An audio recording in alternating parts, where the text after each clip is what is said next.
comes to politics, yeah, I'm well past the tinfoil hat stage. I need a good helmet for the banging my head against the wall stage. The Kate Daly Show starts now. The government faked the moon landing was basically, it was technically impossible to do it. And they simply had to come up with some sort of alternative that they felt the public would believe. I believe, had they wanted to, that NASA could indeed have pulled off the greatest hoax of all time, never sent anyone to the moon, and recreated it in a television studio. Can you realize that you and I, that all of us, have actually begun the exploration of another world? The United States Geological Survey decided to build a model of one part of the lunar surface in an area accessible to present research centers. 4, 3, 2, 1, fire! All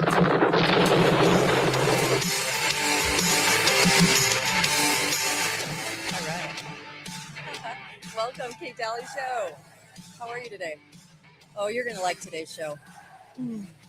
This is, I'm talking about, they aren't conspiracies. That phrase was coined by intelligence to make people look stupid. No, these are just things we've been lied to and about. And I can't wait to bring to your attention some things that I've never talked about on the show and some things I have, but also I'm going to add to it. So there you go. You're going to like today's show. All right. So I'm also going to divvy this up into clips so that you can share this with friends and family, because I know that when you're trying to relay information, it can get difficult because if you haven't done all the research and study, it's really hard to remember, right? Okay. Which, by the way, I am going to bring up dementia. So there you go. I'm going to bring up how they factored dementia into the American story. And believe me, it was a story. So, not that it's not happening, but they lied about it. So lies and damn lies for today's show. And on top of that, I'm going to open the phone lines. I'd like you to comment on things that sometimes we're afraid to say out loud, things that we feel like aren't true, and that I think people get afraid. I do. I think people get afraid to say it because it's so against the norm, and they're afraid of being laughed at, and they're afraid of not being respected for saying things. One time on the show, I said, people don't want to be loved as much as they want to be respected. Now, love is a part of respect, but it's kind of interesting that respect is kind of what people are after more. You want to see people respect the country, the flag, a veteran, all these things that you want respect.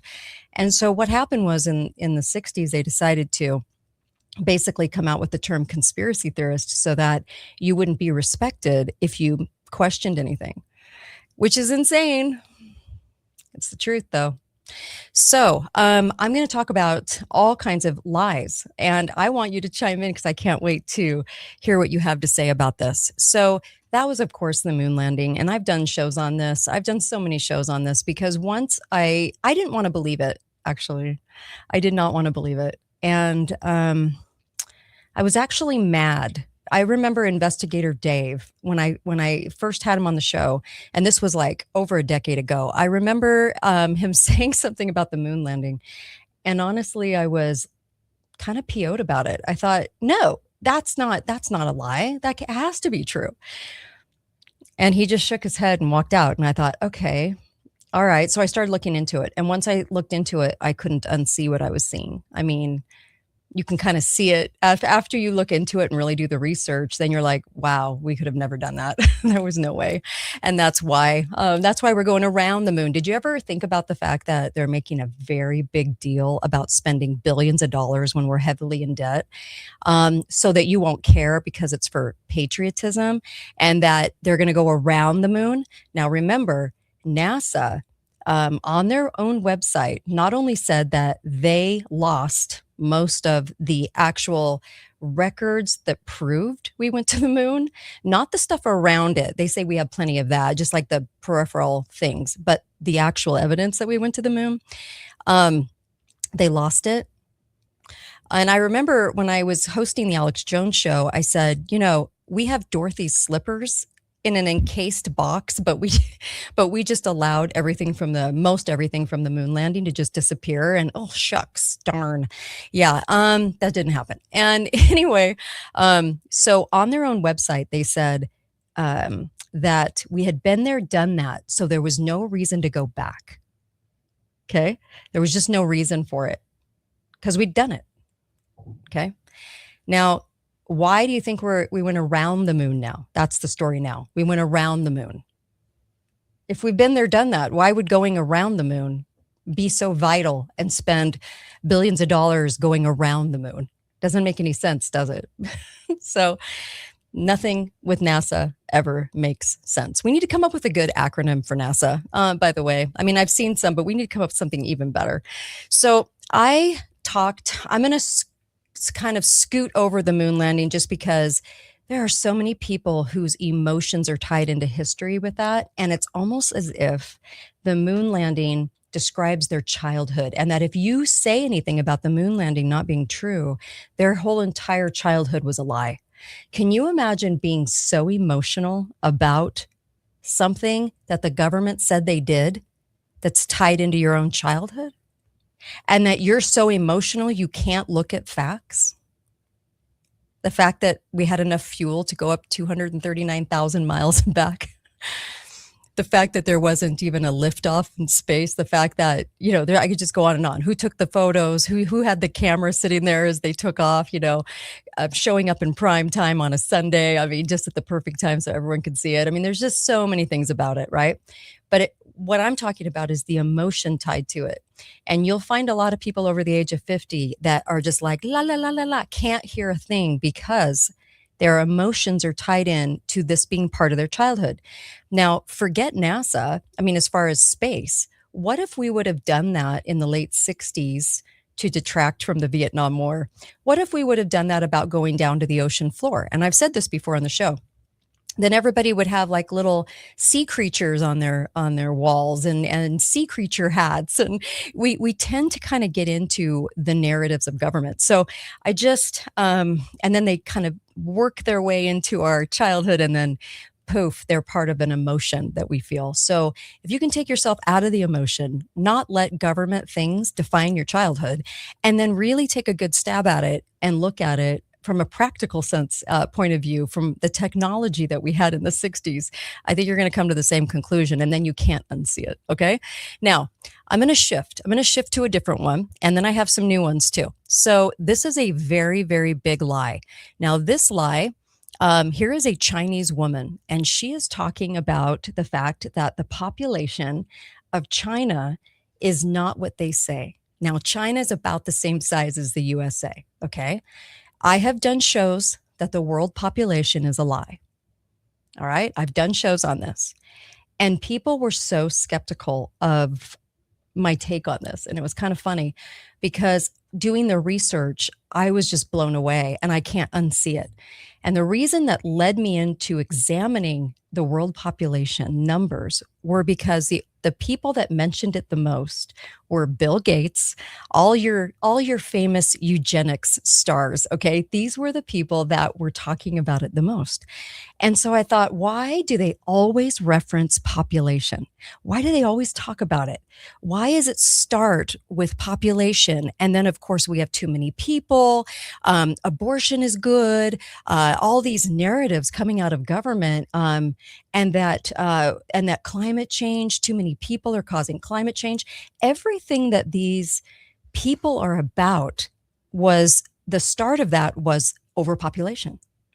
Okay, so I'm going to play for you a Chinese woman, and this is a clip that's going viral, but I'm going to tell you that there is a misdirection in this clip, and I'm going to show you this. I'm going to have you listen to this clip, but I want you to look at the lie. Okay, so they're trying to take something that actually is true. There is not 1.4 or 1.6, depending on who you talk to, billion people in China.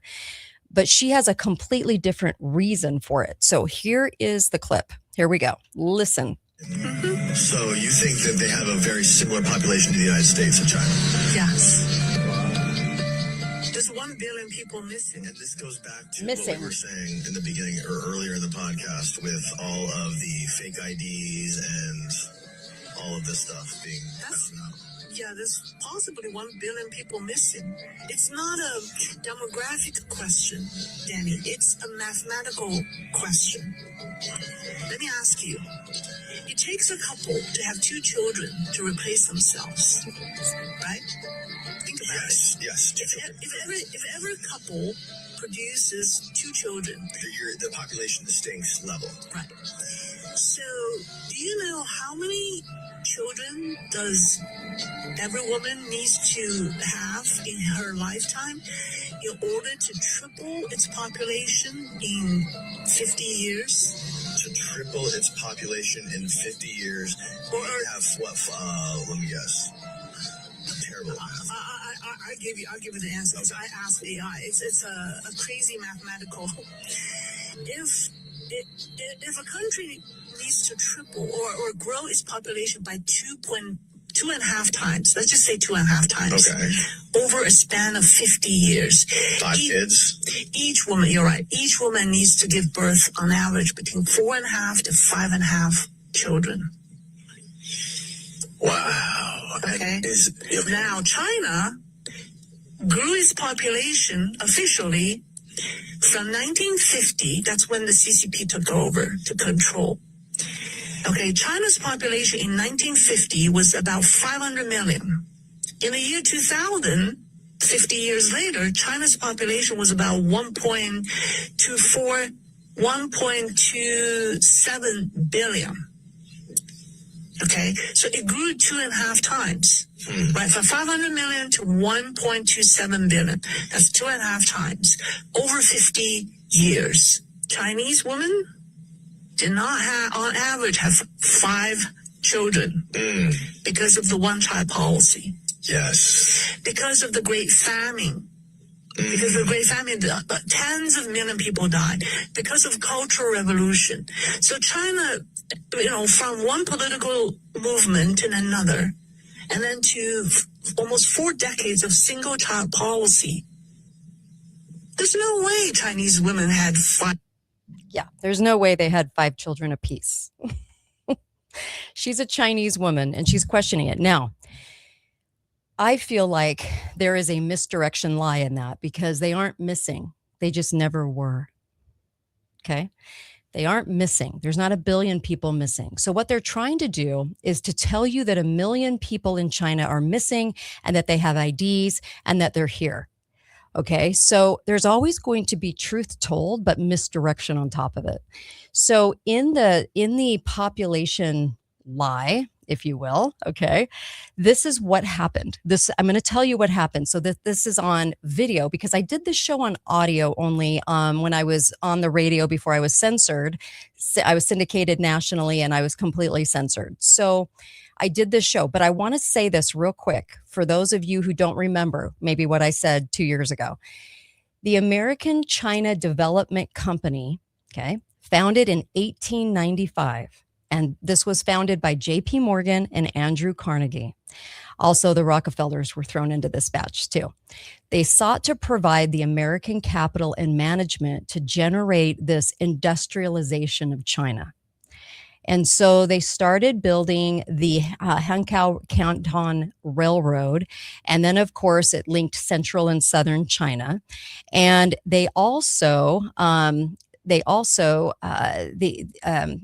was a lot of chatter about, Standard Oil being part of the China market and taking advantage of the China market. Okay.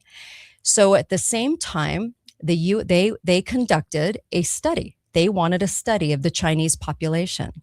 Up to this point, they had not done one.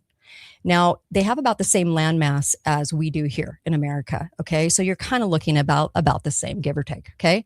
So they wanted to get the numbers. And we were at about, I think we were at about 72 million back at this time. And we were a fast-growing country. We had a lot of kids, okay? And the Chinese were coming over here to build the railroad. They were coming over here because of poverty. So they weren't in a great place. But when they came out with this, okay, it was rounded to about 255 million people that they said lived in China. So we only had 72 million. And they said in the late 1800s, they had 255 million, even though they were very poor, needed our help. We were funding them. We were sending money to them. For the next 30 years, we would be funding a lot of their stuff over there. Okay. Health wise, food wise. I mean, they weren't in a great state. But they said in a matter of 30 years later, okay, we're looking at the end of the 1920s. They said in a matter of just 30 years, they went from 255 million people to 421 million people. Okay, look around. How many people get born? Okay. USA has only achieved what, 335 million, give or take? They said back then, okay, in a 30-year span, they went to 421 million. Well, people did not believe this. There were people that were actually asking about this. And back in the late 1800s, they were writing in op-ed pieces into the newspapers. And they were saying, even Mr. George F. Seward, okay, he said the China population states that for imaginative reasons, this was an op-ed written into the paper, imaginative reasons for placing the population higher than 200 million at the time in the late 1800s. The question was raised in 1881 at the International Review in January, stating that China's population could not be more than 80 million, and that the data concerning the population is so untrustworthy, it's reduced to a little bit more than guesswork. Okay, this was in the Alton Daily Telegraph in 1882 because they were spinning this lie. So then what they started to say was, in over 4 decades, then they would basically have an increase of 72% increase. And so it was amazing, right? And people were really, really questioning this. And so then it went into, over the years through Mao, when major poverty hit, when major tyranny hit, and then you had the one-child rule in China. And that's what that girl was talking about. She goes, if you factor in Mao and you factor in all those things, which the United States didn't have, okay? So we went from 72 million to now 335 million. They went from, they said 255 million to 1.6 billion. And so there's so many people questioning that, and the Chinese are questioning this. And so I wanted to bring that to your attention because there's no way, if you look at the population, that the Chinese could have kept having five children apiece to be able to double and triple their population and quadruple their population like they did. All right. And so there were all kinds of articles that were taking this apart and saying that there's no way. And what they did was, in the 1950s, they used to say from the late 1800s to the 1950s that it was speculation.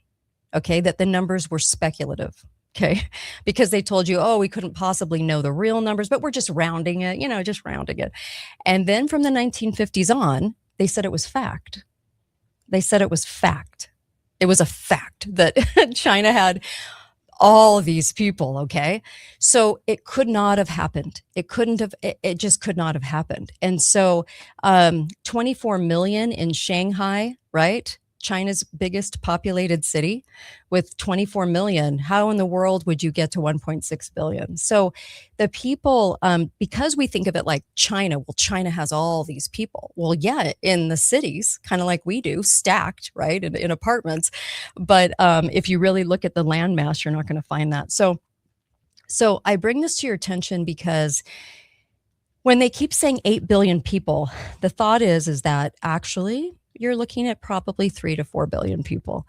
But they have to keep the lie going, because if they don't, then what happens is they can't exercise the thought of eugenics, right? So when we hit that late 1800s, on the heels of China's over exaggerated numbers and India's over exaggerated numbers of population, they said that was the catalyst, the reason that they had to bring in chemical fertilizer. that the natural fertilizers were out in favor of industrialized food and industrialized measures, which included the industrial pesticides, the industrial fertilizers. So I say this because a lot of people don't make these connections. And on this show, we make those connections. So there you go. So, so we do have a big problem in the overestimation of population. And when they rolled out abortion, when they rolled out climate change, when they rolled out, well, basically, if you look at all of the concepts behind eugenics, it was always based on an overpopulation. And that's why they mention it. And now you can go back and you can review the clips. Whenever Bill Gates talks, whenever any of them talk, they always mention it.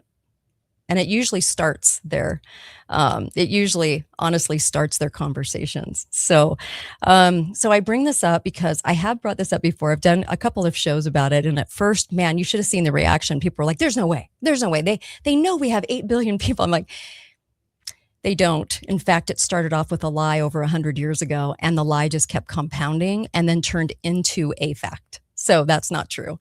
It's kind of like the lie of the Spanish flu that I brought up on the show. Spanish flu was lied about. I looked in the papers in 1918 and 1919 and 1920. And then I looked at the papers in 1940, and they just kept doubling the number. And then so it went from millions to 10 million in 1940 died from it to 1975. President Ford said that 25 million people died from it. Then it got to Obama, and he said that 40 million people died from it. And now it's 40 to 50 million people died from the Spanish flu. And the reason they give now, and they turned it into a fact, is because they say that people didn't know how to count back then. I kid you not. If you look back in the newspapers, you'll see the accounting. They did it by person. It was very right on. There was no assumption. There was no anything. And when I looked in the newspapers in 1918 and 19 in my records, because I have access to newspapers clear back then, and it was like 10 in this city, 20 in this city. I mean, it wasn't as big as you think. Actually, my great aunt actually died of this, but who knows what they were really dying from. So they said that they didn't understand math, and this is exactly why you don't know the numbers, and so they turned it into a massive lie. Now, every time there's a disease, what do? They go, oh, we can't have the 1918 flu again. Yeah, no kidding. So a big lie, but as long as we can see through it. I used to do a speaking engagement just on that topic alone because people just did not understand how much they could possibly lie about this. 50 to 60 million people, they say, died. And it's almost funny at this point because the number grew so substantially from the truth. And back then, I'm going to guess that probably about 200,000 people died total here in the United States. So they'd had to turn it into a big lie because this is when they started talking about contagion and virus. This is about the point when they started saying virus was killing us and virus was contagious. Okay. Now, I'm going to give you another interesting lie. You want another interesting lie? Okay, here we go. So this is another fascinating one, and this goes back to 1908. And I actually did a presentation on this, and I swear to you, I got people acting like I had 3 horns on my head. Like, how dare you say this about something so scientifically established? And I was like, it's not. It's not scientifically established. Listen to this clip. This involves Simon Flexner and virus because the 1918 flu was masks, it was quarantine, it was contagion. And this is where they sold the lie, and this is why they still lie about the 1918 flu. Here you go. 1908, famous paper. I never heard about this in medical school. They took a child who died of paralysis. Mm-hmm. Right? They didn't know why. This child died of paralysis. The part of their spine called the anterior horn cells looked diseased when they did an autopsy. So they took some of that. They said the virus must be in there. They ground it up, put it through a filter to get the big stuff out, put that in a syringe, injected into the brain of 2 monkeys. 1 monkey died and 1 got paralyzed. And they said, see, we've proven that polio is a virus. And I read that in 2020 and I thought, you have got to be kidding me. Because first of all, they didn't see a virus in there. That's not the only thing that was in there.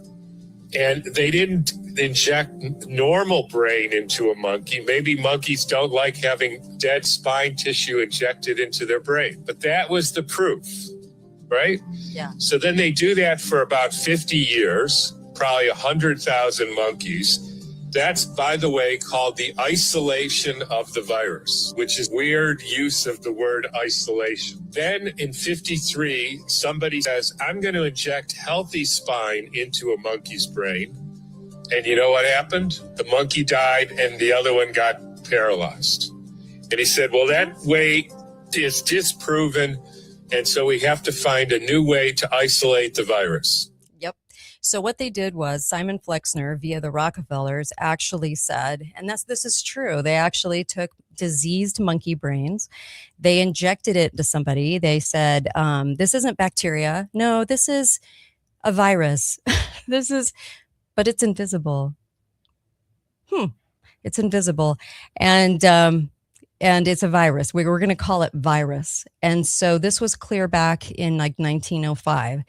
And even though they called it invisible, they said that you can't really see it, but just don't look at the bacteria we had to inject. Just know that this is something new. Okay.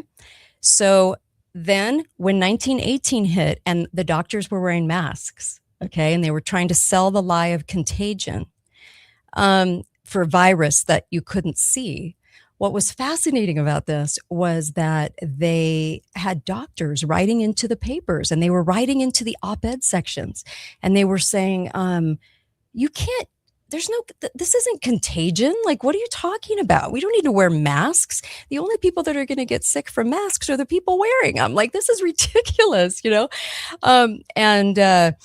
People, when I saw the op-eds, it was really funny because the nurses and doctors were like really arguing about this.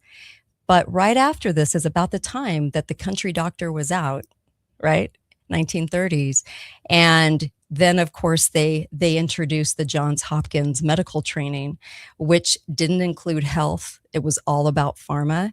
And they weren't trained in any minerals or vitamins or anything. They also started the Institute for Virology.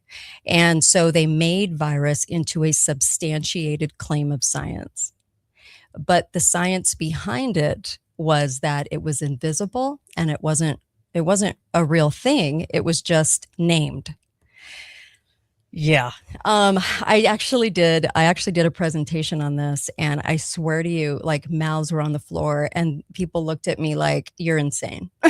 And I'm like, hey, I can't make up what they did in the early 1900s to substantiate what virus was. If you believe that they came up with something that's invisible and named it and that it's real, that's on you. Okay, so it really makes you question virus, doesn't it? All right, so on the heels of that lie, I want to bring you yet another one. Okay, so see, I have to smile, otherwise I'll cry because the lies are so big. The lies are so big, people can't understand. They're not conspiracies, they're just actual lies. So let me bring to the stage this guy. You know who this guy is?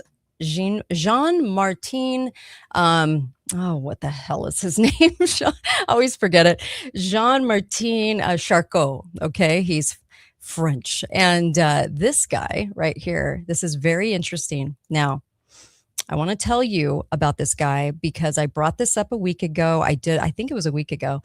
I did a show about the origin of disease. And I want to tell you about this guy.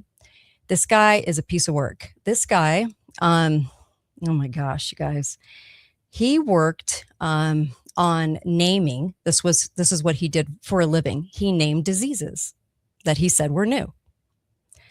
But there's a lot of lies that are involved in the naming of those diseases. So Number one, he is the one that talked about dementia. Okay. And what's interesting about him was that he went into this insane asylum and he looked at 200 people that were crazy. And he said he observed them. And he said that basically, this is the guy that named ALS. This is the guy that named Parkinson's. Okay. So Parkinson's was later named after somebody, but this is the guy that identified it. Now, this guy was put in charge of a whole new department, and this whole new department was dedicated to neurological degenerative diseases. So what this guy did was they call him the father of French neurology and the world's pioneers of neurology. It's a load of crap.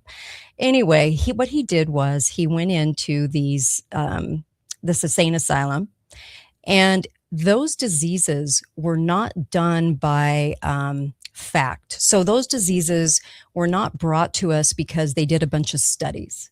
The diseases were brought to us because he observed some crazy people and said, I think they have these symptoms, and said, this is a new disease. I kid you not. It's so crazy. So he yeah, and this guy wasn't a great guy, by the way.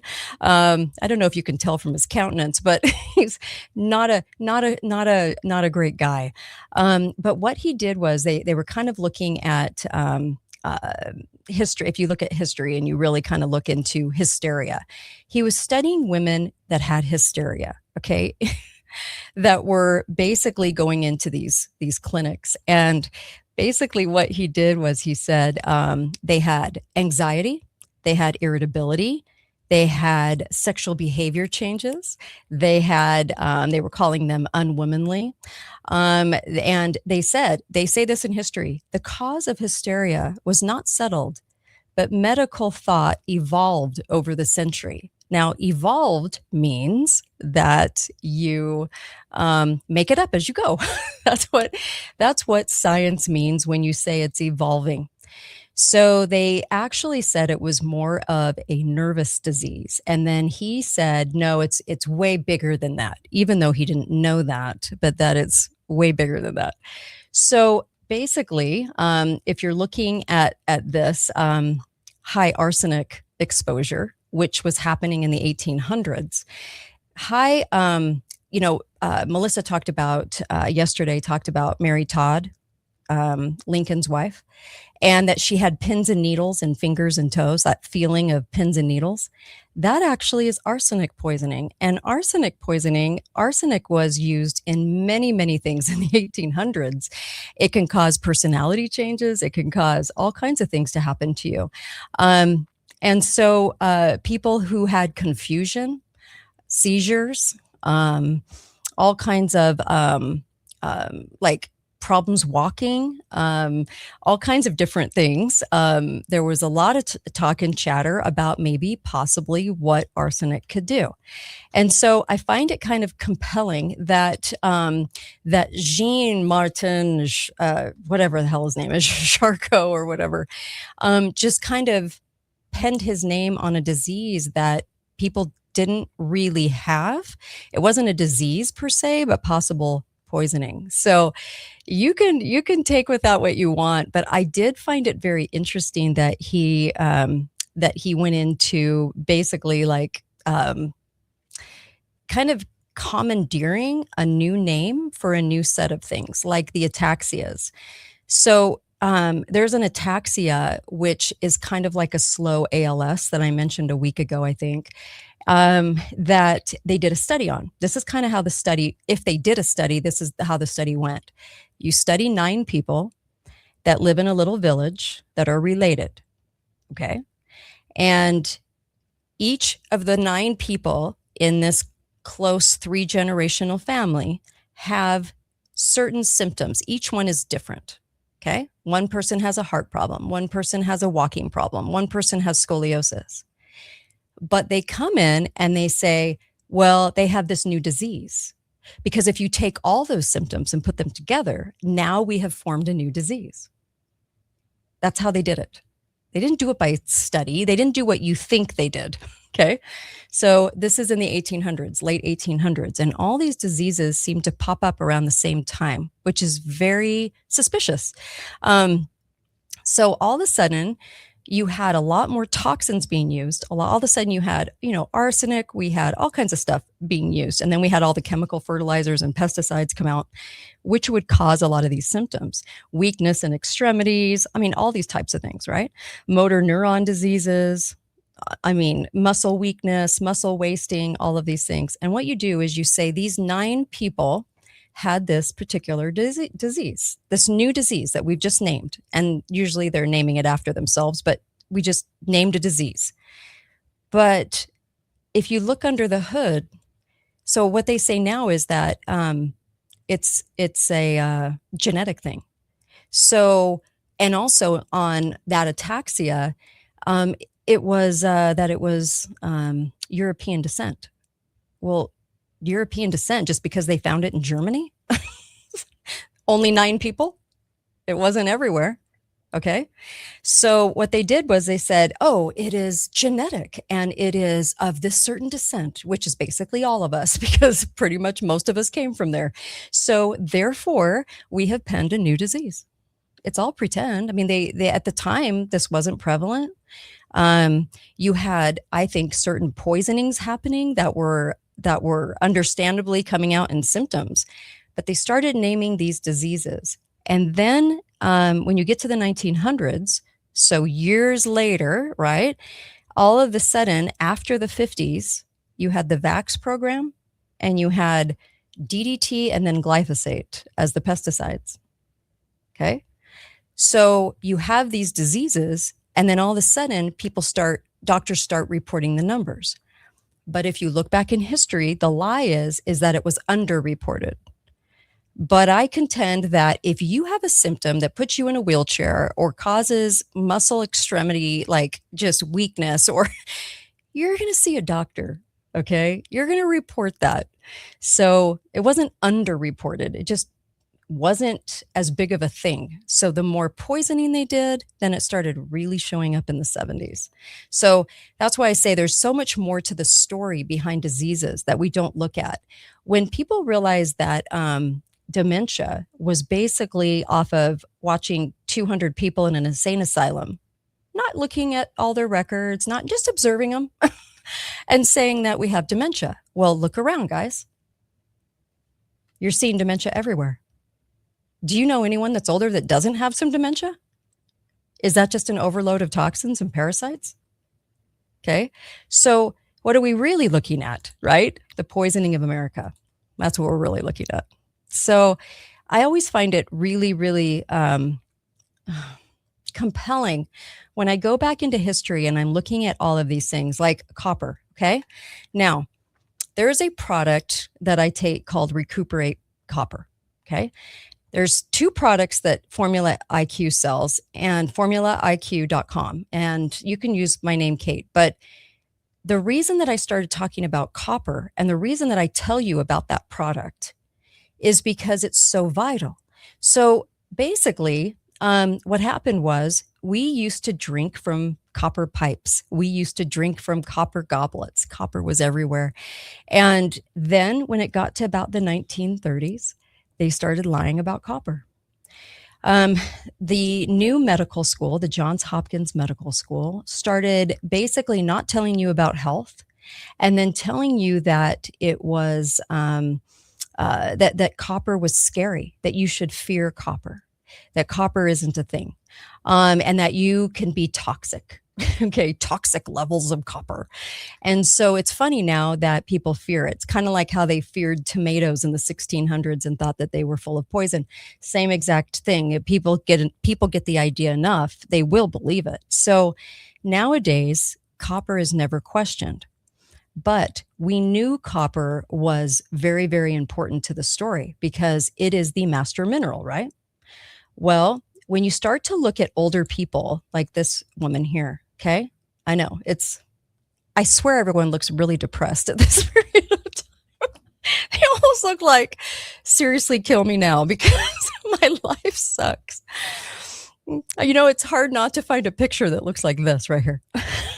So they just look like the most saddest people on earth. Anyway, I'm sure they weren't, but this is what you get. So go look at the photos of these older people, okay? You're going to probably find a lot of people that made it over the age of 50 that do not have gray hair. Do you see that? Okay. Go look at pictures. Just go look at them. You will see gray, but it's not prevalent. So a lot of even the older women, nothing, no gray. Do you see that? So the thought behind that is, and if you look it up and you look up copper and gray hair, you will notice that they talk a lot about melatonin and how copper feeds melatonin and how it can be a sign of not having enough copper. Okay. So 1930s, we started losing copper in our food supply. I think it was by design. And then they started spraying the pesticides. The DDT and the glyphosate steal your copper. Copper is the most important mineral. It is the orchestra leader over the other minerals. It tells the cell what to do with iron. So energy production, all of those things are controlled by copper. And so a lot of people go anemic, and what they do is they go into the doctor, and what does the doctor prescribe? The doctor prescribes iron. Well, iron supplements are not that great for you, okay? Your body needs to produce its iron, right? And the cells need to regulate the iron in your system. Well, if you don't have copper, which tells all the minerals what to do, that's at the foundation. It's at the root of your health. And I think a lot of diseases stem back to that loss of copper, because once they started removing copper, not training the doctors in copper, having us fear copper, all of a sudden you saw all of the issues behind not having enough copper, all the symptoms showing up. After the 1950s, many diseases where the loss of copper is actually almost verbatim some of these diseases. Parkinson's, ALS, like you have zero copper. It's kind of amazing that it's the same list of symptoms when you have severe deficiencies. So I find that compelling because looking into it, I never realized, to tell you the truth, I never realized how lied to we were about the origins of those diseases when they weren't prevalent at all. It was pretend. It was like, not pretend. I shouldn't say that. That gives you a different connotation. It should be more like they were just sort of assumed and made up. Like, we're going to take this set of symptoms that's coming from toxic poisoning because we know we're going to have more toxic poisoning. So we need to have some sort of way to describe what's happening to you so that you think you have a genetic disease, that you're not being poisoned. I honestly don't think they wanted people to connect the dots to our food supply, the industrialization of our food supply, to the pesticides, the chemicals, all of those things. The DDT poisoning, the outcome of that was your polio symptoms. And they named it polio. Okay? It was a poisoning.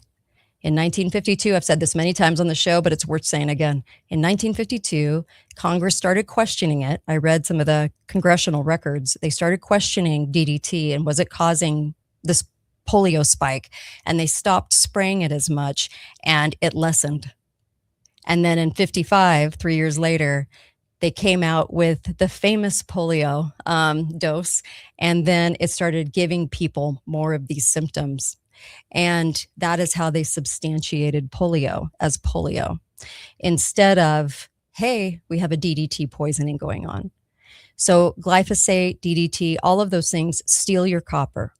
Then we don't have that level of copper in our system to regulate things. And all of a sudden we started getting chronic fatigue and Epstein's, and you have more ALS. We didn't have ALS, really. You really couldn't find it before the 1950s. It was hardly a trace of anyone with ALS. Then they started saying that they were reporting it. So they say, oh, it's underreported.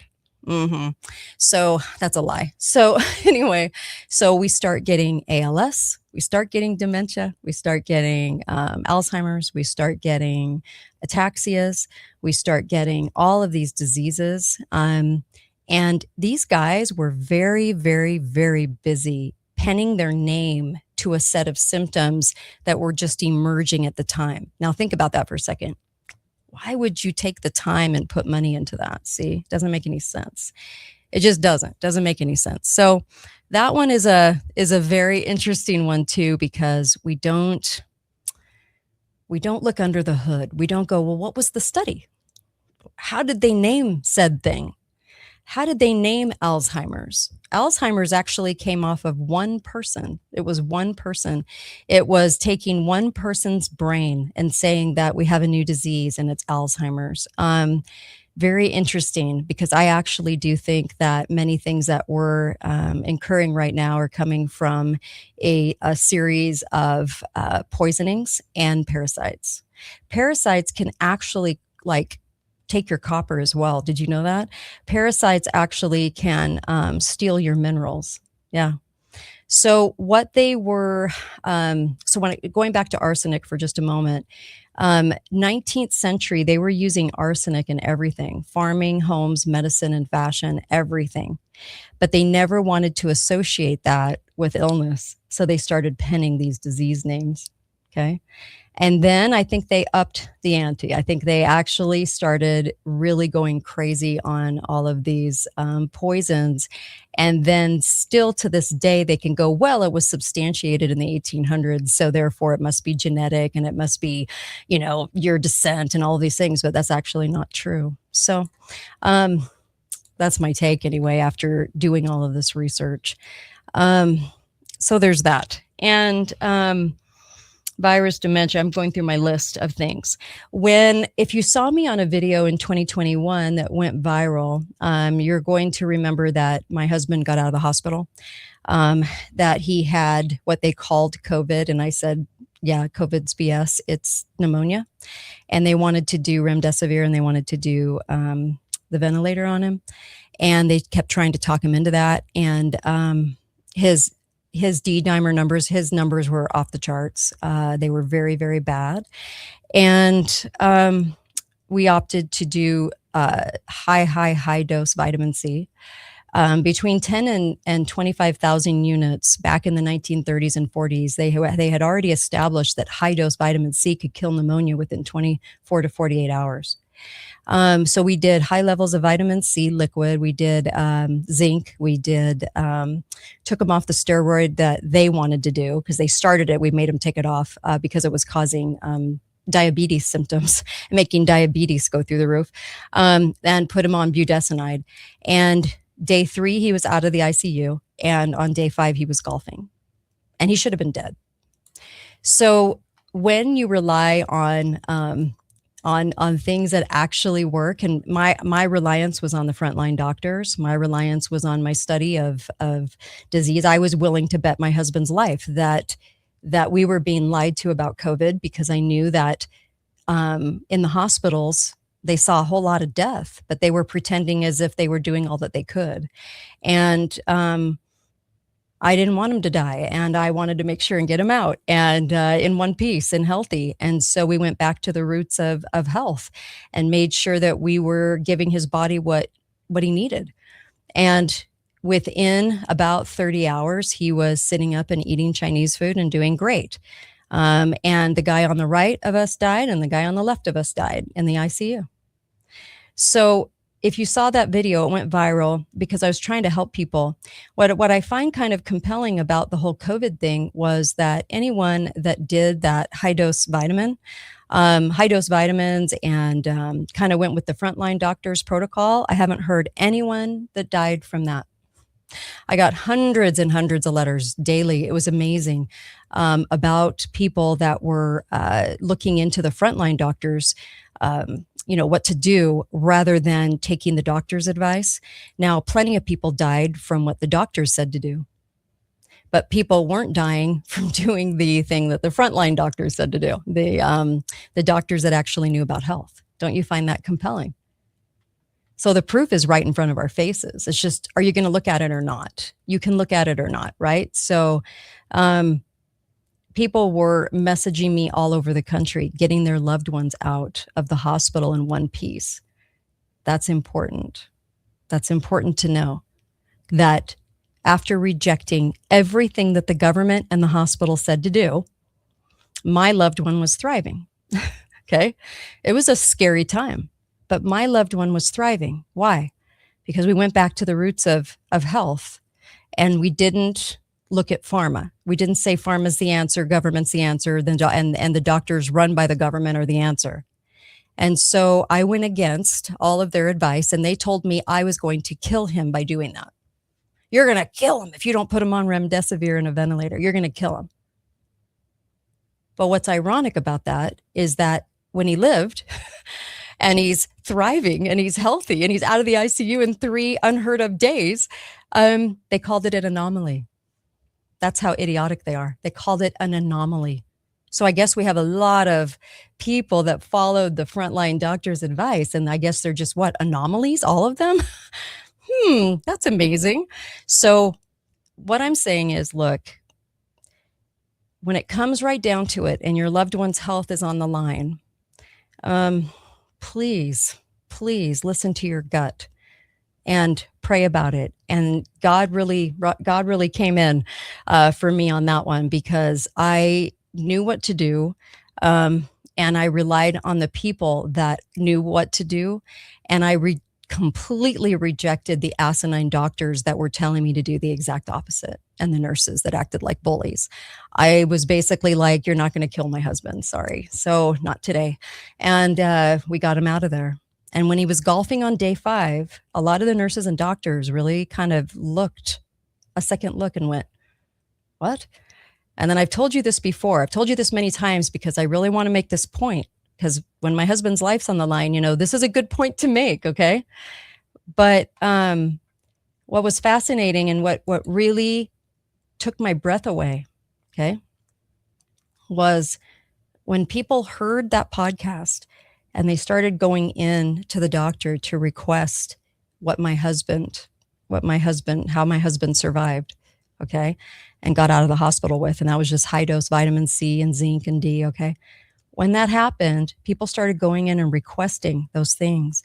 And the hospital that I know of, I'm not going to say their name because they've really tried to go after me, but the hospital then decided that they were going to make it, they wrote all the doctors and said, you cannot prescribe high dose vitamins at all for anyone, even if they ask. When that happened, that was mind-blowing to me, because I can understand if people are brainwashed. I can understand the medical cabal is brainwashed into pharma. I can understand that they think they're doing a great job or they think they've nailed it. I can understand mistakes. I can't understand intention.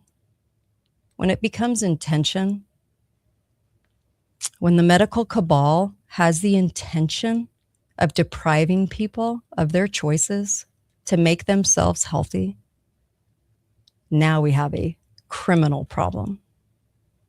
Okay. And what's amazing to me further is that even after watching my husband and having his life on the line, that they could not come to grips with the fact that what they were doing for people was basically killing them.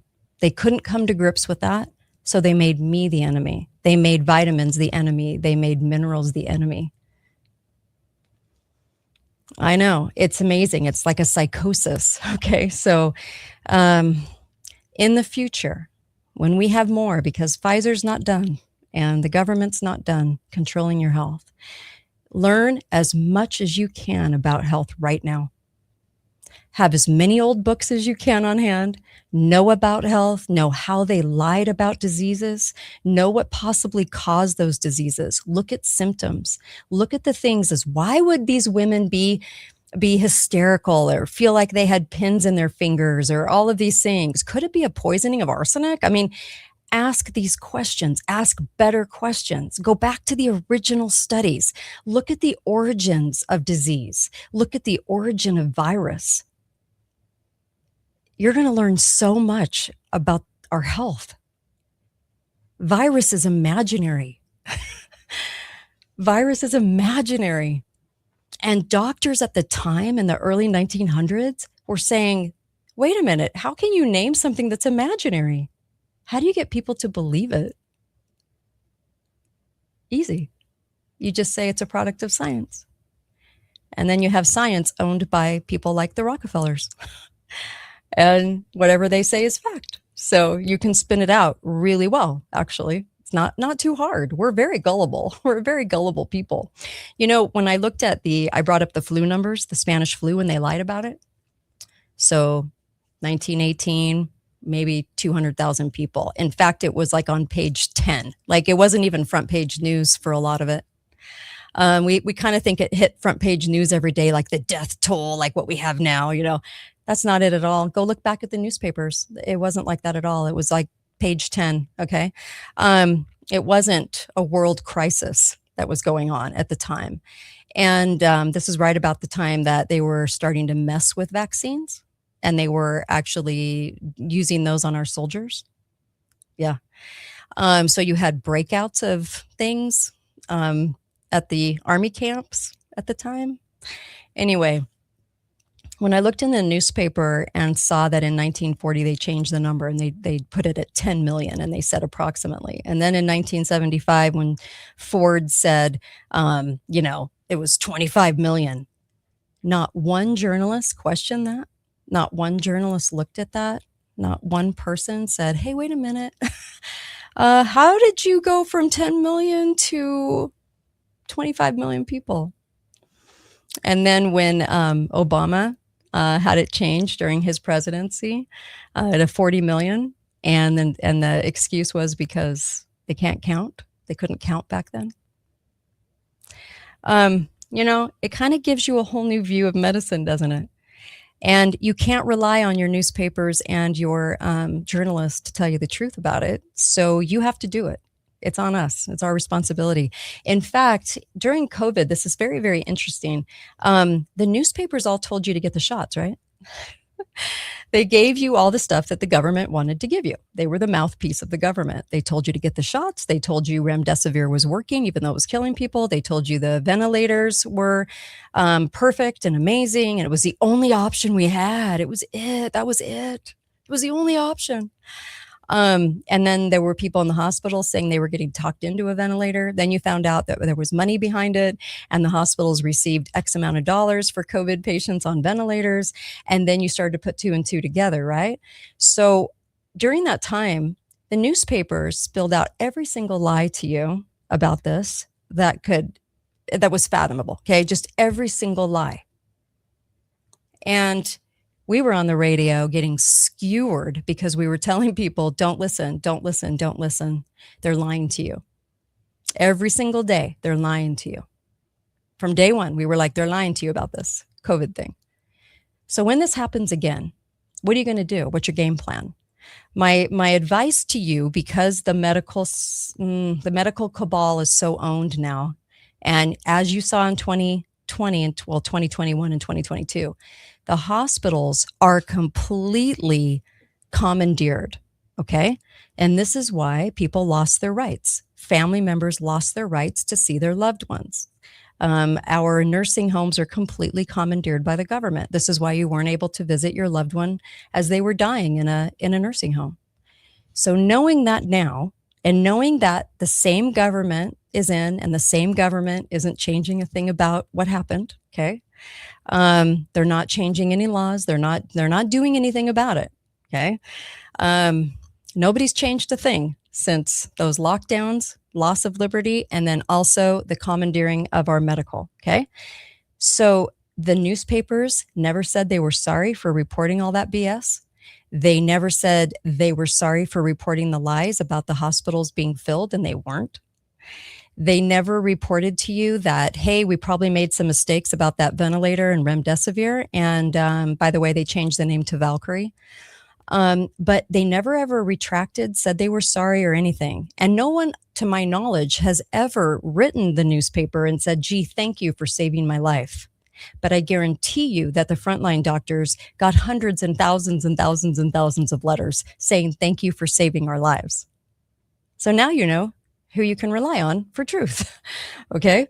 And my advice to you is set up a game plan right now that your loved one, if they are stuck in a hospital for the next COVID that comes, for the next thing that they want to do, and they're not listening to you, and they actually exclude you from coming into the hospital, which they tried to do to me.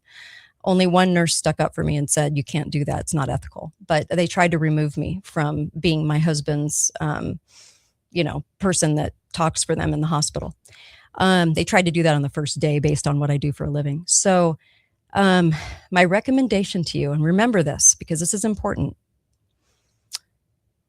get your loved one out on hospice, because on hospice, you have control over what happens. Okay?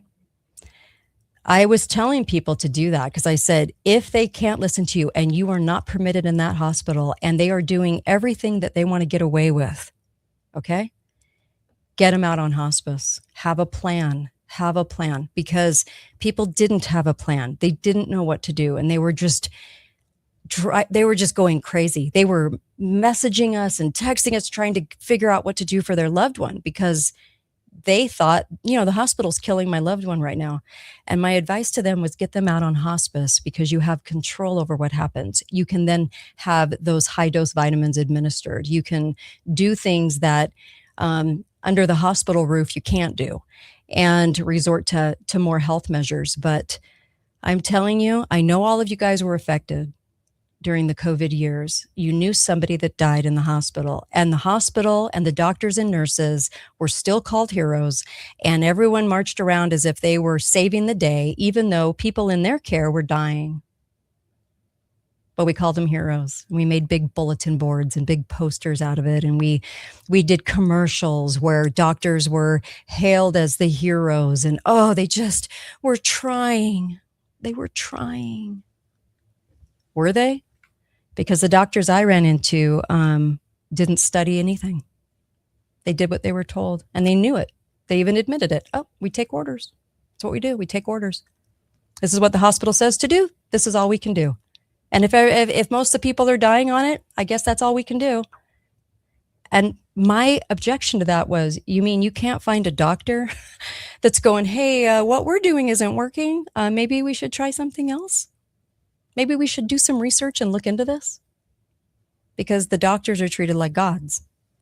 So our biggest problem is we don't understand health. This is why they could lie to us about copper and have us fear it. Take copper. There's a lot of symptoms that derive from copper. I know somebody that doubled their platelets in a matter of a week because of taking copper. When my daughter was pregnant, she was told to take an iron supplement. Well, the babies take that copper from the body, okay? They take all those minerals from that mom. And she was told to take an iron supplement. And she said, no, I'm taking copper. Oh, the doctor. Oh, fear. Oh, fear. And a month later, it acts pretty quick. A month later, went in and her iron levels were perfect. And the doctor was shocked. This happened with my stepdaughter too. So I'm telling you, that by understanding a few things and understanding the lies, you can ask better questions to find more answers. And I'm not giving medical advice. I'm not telling you what to do with your own situation. I'm just telling you that there are more lies here than I've ever seen in our medical cabal. You can't imagine from the 1930s on how the country doctor was ousted and the Johns Hopkins training of pharma, where they only treat symptoms and they don't go to the root cause of anything anymore, right? They don't treat the root cause. Just the symptoms came in lock, stock, and barrel. And it became the norm, and it became science. And I know people beating cancer. This is why, I wrote the ebook on cancer, katetalks.myshopify.com, that talks about what to do, 14 pages of this is what you do. So, not medical advice. It's just that I would take a big, heavy look at this ebook and I would say, yes, this is probably what you should do, because these are the things that are working. So obviously, chemo is killing people at a rate of like 97%, right? And so, yeah, probably not the answer. But doctors can't clue in and go, hey, what we're doing isn't working. That's the frustrating part right there. So katetalks.myshopify.com. It's 10% off right now. Go get it. It's under $10. It's like $9. Go get it. Oh my gosh, this is your health. Okay. You'll spend a lot more than that on chemo.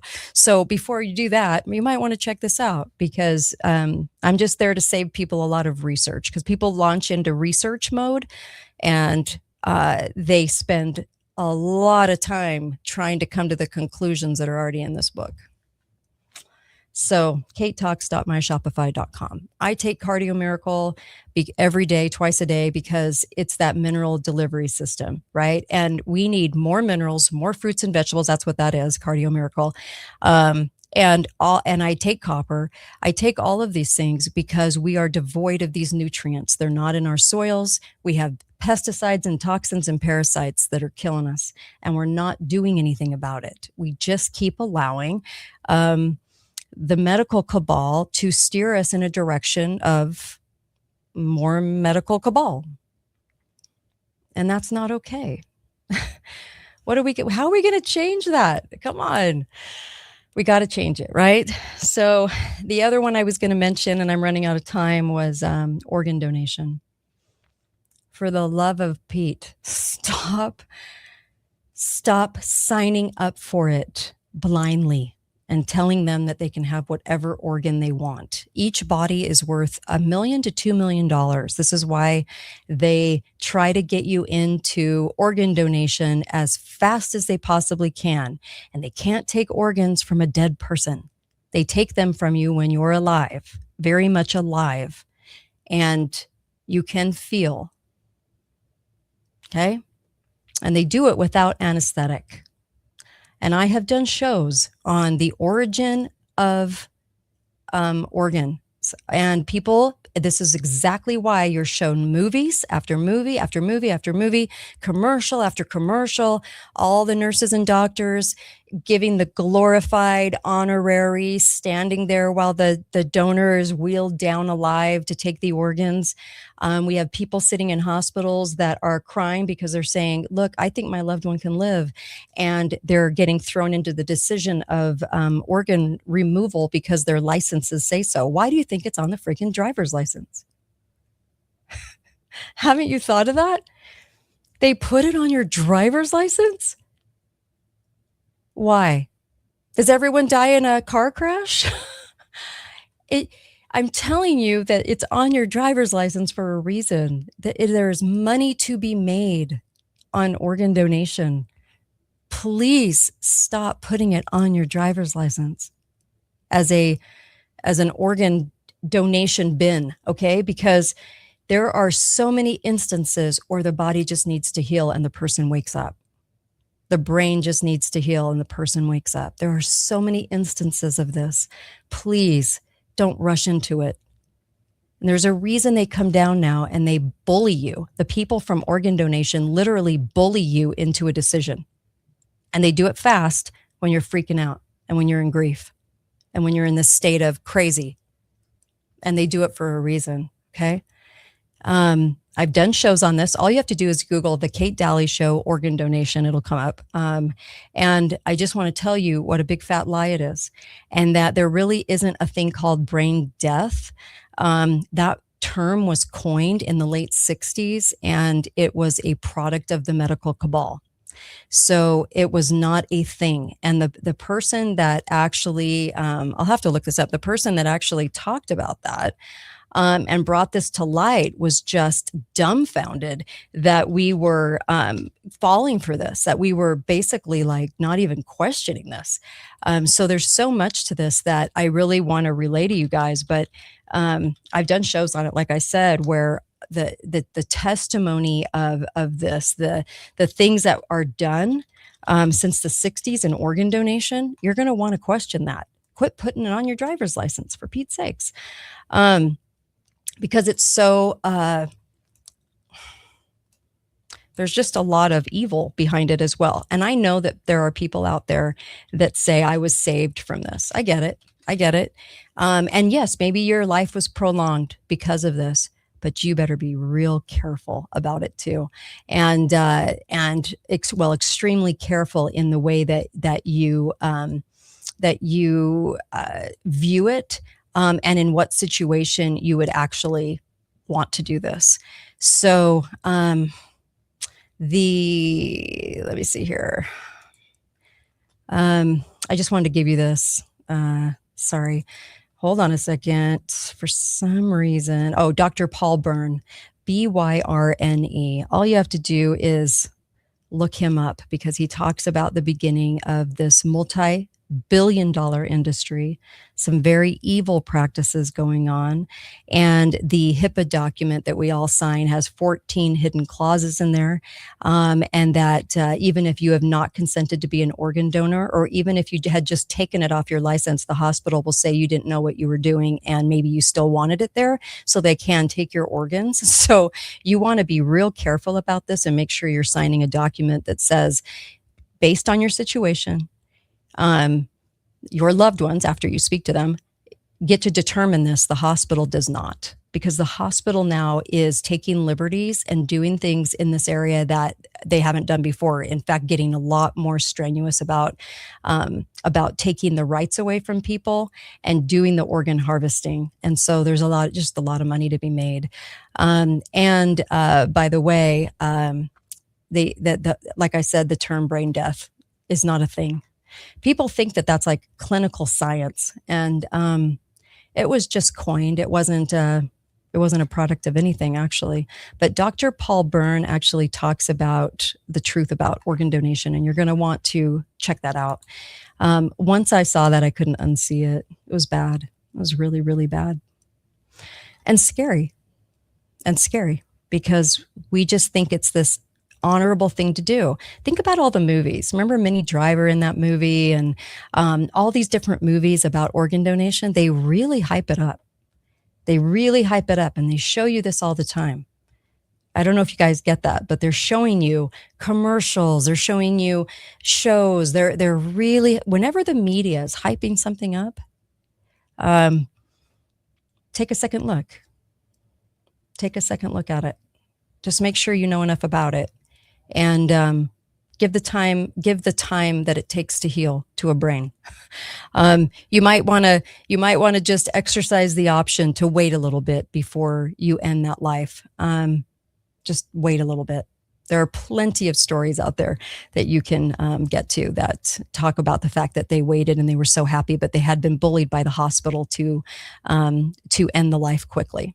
So just saying that we've been lied to a lot. And so today was really about these conspiracies that end up being just lies. They're just lies. They're not conspiracies. They are conspiracies. People do conspire, but you're not crazy to call those out. You're not crazy to notice something and patterns and notice things that are weird, that don't make sense, like the origin of some of these diseases that they actually did not have at the time, except for maybe symptoms of poisoning, but they named them new diseases for a reason. You might want to look into that and go back to the origin of things. We have to be a thinking populace, and we're not a thinking populace. And the snake oil salesmen are the medical cabal trying to sell you on pharma's latest and greatest. And they only go after the symptoms. They don't go after the root cause, right? So we have a definite problem there. So I think a smart person would probably look at that and go, hey, they're not solving anything, right? And one pill becomes 2 pills, and 2 pills becomes 3 pills, because you have to take a pill for all the symptoms that arise from the first pill. And then all of a sudden you're on 10 medications. And I think that was by design, actually. So there you go. A lot of history to a lot of these things, but I did today's show as a wrap up on video so that this would be on video, because a lot of these shows were done when I was syndicated radio and they're audio only. Well, we live in a very video generation now, so we've got to kind of put these messages out there so people can understand maybe some of these origins a little bit better. And I just wanted to bring all these things up. I was going to go into the current state of politics in that theater, but I've done that enough this week. I'll sign off today, but I really do appreciate you tuning in, because I know it's difficult to hear these things and it's difficult to tell people about them, because they're going to be very skeptical, because we are hardwired to believe whatever the doctor says. And we always call every doctor a good doctor. Have you guys noticed that most of the time? 98% of the time we're like, oh, they're good. Well, what makes them good? What makes them good? Are they saving people? So I look back at all the journalists and all the people that spun the lies of the government during COVID, and not a single retraction was made. And plenty of lies now came out where everybody knows they were lying. But you're often going to find that no retraction was made. Almost every editor, I know 2 editors that are horrid. There's the editors that run the local rags in your town or city, are very, very, very leftist, actually, and believe the government. Anything the government says, they're hook, line, and sinker. Probably wearing their masks while they were editing everyone's articles. So just to let you know that they are the gatekeeper of that information, and they will not post anything that does not come from the CDC and the government, which the CDC is the government. So they won't post anything. They won't allow anyone to write anything that actually questions it. And this is why when the hospitals weren't full, and the lie was that they reduced the amount of beds available, and then they would say that the beds were full. So if you have 100 beds, then they would actually take the number down to say like 30, and then they would say the hospital's full because of the 30 beds, not because of the 100, but because of the 30. So they were altering numbers. They were doing all kinds of things to lie to people. And you guys remember all the dance videos, right? That the doctors and nurses did, because they had so much time on their hands to entertain, right? To look like heroes, that, they were out there doing those music dance videos for us. So you knew they weren't busy, right? You knew people weren't parked up at the hospital, right? And then the people that did go in got the remdesivir, death is near dose of Ebola medicine that had a horrible record, and that Fauci was making money off of, and because he owned the patent, and a ventilator too soon.